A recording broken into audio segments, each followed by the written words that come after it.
Good. Okay. Well, it's your foundation produced that report a few weeks ago, urging governments to follow the protocols which we have established.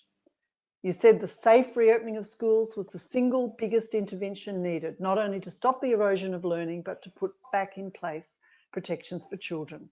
Perhaps you could talk to us about the protections that schools provide.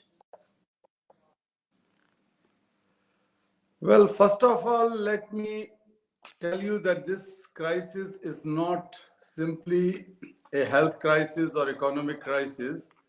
It is a very deep crisis of education. It's a crisis of justice. And because it's a crisis of education, it becomes the crisis of civilization. You cannot protect humanity, you cannot protect justice, you cannot protect civilization without an education.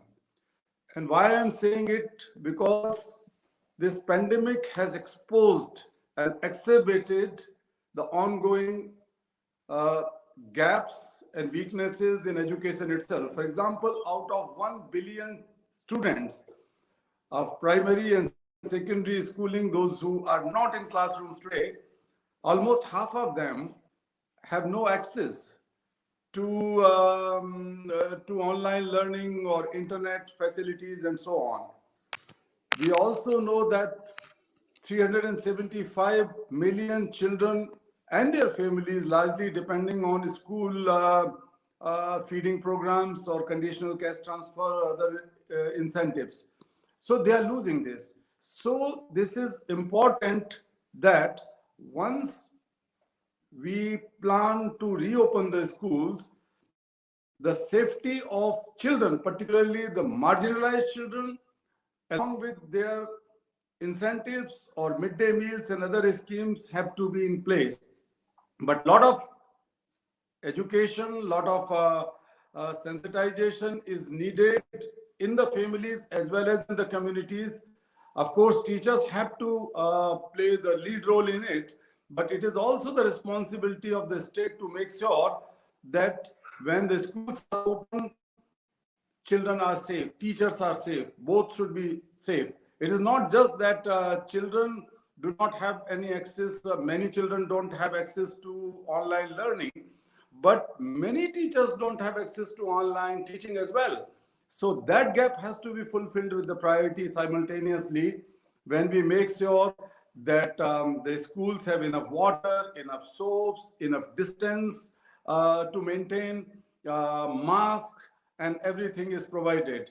But most important thing is that we have to make sure that their parents who are marginalized and poor parents, they should be provided with additional support, additional hand, so that they can send their children back to school. Every time when there was pandemic or there was crisis, there was long school closure, large number of school children dropped out. And that should not happen in this case, because the fear is that, as all of us know, that 11 million children may not come back to school if we don't act now. So opening the schools means making sure that children and teachers are safe. And Kailash, before the pandemic, because of your work, the movements against child labour and for quality education for every student, those movements were linked closely, and we were gaining ground. What's the global situation now with regard to child labour in the midst of the pandemic? Yes, the biggest problem is that the rich countries who have allocated quite a large sum to bail out their own economies, their own companies, and to restore the markets and so on, they are not fulfilling their promises that they have made time and again in this whole multilateral system. We have released, as the Nobel laureates, the group Laureates and Leaders for Children has released a report recently, and that has exposed that over $8 trillion have been allocated in this COVID response fund. But when it comes to the most needy, the most marginalized children and their parents, it is only 0.13%. 0.13, not 1%, not even 0.5%. So this shows that how are we dealing with the most marginalized children. And what is my deep fear that uh, the clock may turn back, because whatever progress we have made in eradication of child labor, reducing the incident of child marriages and child trafficking and child slavery, this will be in danger. Millions of children may fall into child labor. We also know that we were not really uh, uh, putting all our efforts, including the political will and the resources in ending child labor, which we have promised to do by 2025. There were apprehensions that today, when 152 million children are working as child laborers, maybe 121 million will still remain in child labor. That was the pre-pandemic situation. But now, during the pandemic, in the post-pandemic era, that would be much more serious if we don't act with compassion for our children, if we don't prioritize the most marginalized children. So what we are demanding, we are asking for fair share for children.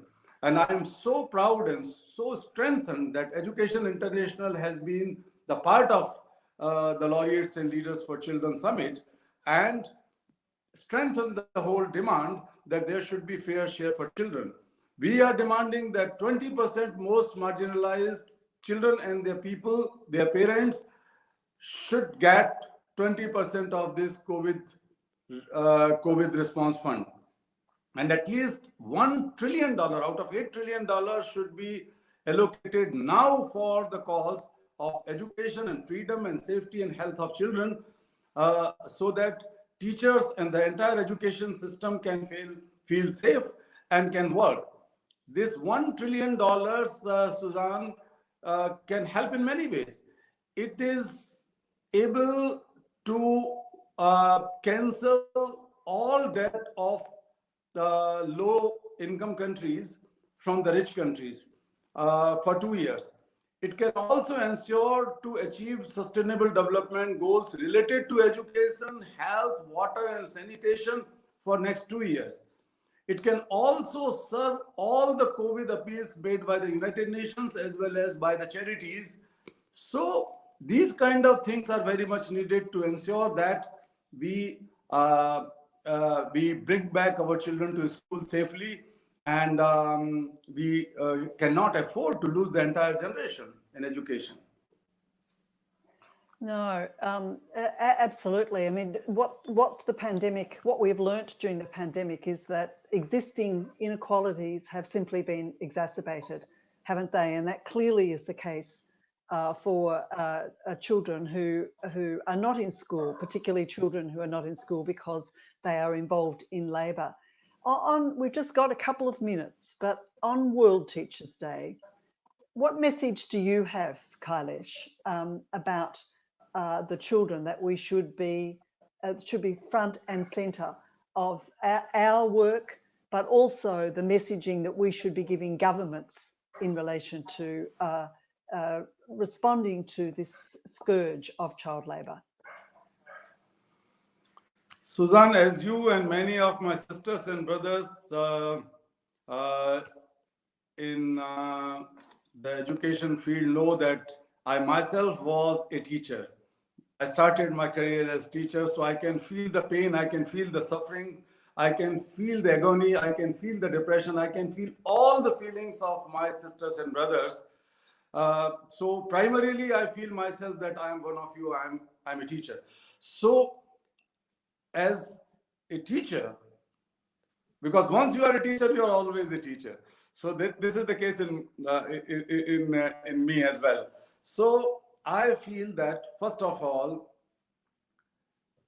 education and marginalized children of the world should be prioritized by the government. with a compassionate politics. We have to globalize compassion. We have to create a network of shared responsibilities globally. And we have to learn to build a supply chain of gratitude, because if some countries, if some companies, if some industrialized countries feel that they have been able to grow on their own, that is not true. There are so many people working in the developing countries who are responsible for their economic growth and for their wealth. Therefore, this is the time that they must feel that the gratitude for those people, workers, farmers, ordinary people, and so on. And we must, as a concerned citizen, as well as a responsible consumer, should make sure that no child labor is involved in supply chain. We have to ask our governments as well as the companies that there should be some legal provision, and it should be a mandatory provision that children and forced labor is not involved in supply chain. And as consumers in this market economy, we can play an important role. I strongly feel that the teachers are not simply the professionals. They are professionals, of course, but deeper in my mind and my soul is that a teacher is a spark. Teacher is an ignite. Teacher is a fire that can ignite the rest of the world, that can bring about light. And one teacher can dispel the darkness of any problem, particularly injustice and inequality, and all the problems which the world is facing, one teacher can do. So as a teacher, as a fire, we can dispel the darkness and bring light to the world in this situation of crisis. This crisis could not be met out only by politicians. Teachers have to play an important role for building a new world, a new civilization. And look, on that note, let me say that it's been a real honour to have you join us here on World Teachers' Day.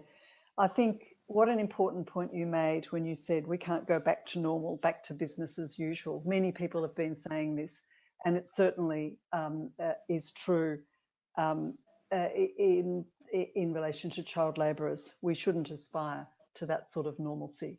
So thank you very much, Kailash, for joining. It's been lovely to see you, even if it is just over a video link, and we wish you well with all your work. Thank you. And thank now, you, Suzanne. Thank you so much. I count on your leadership. I count on your championship for education and for children.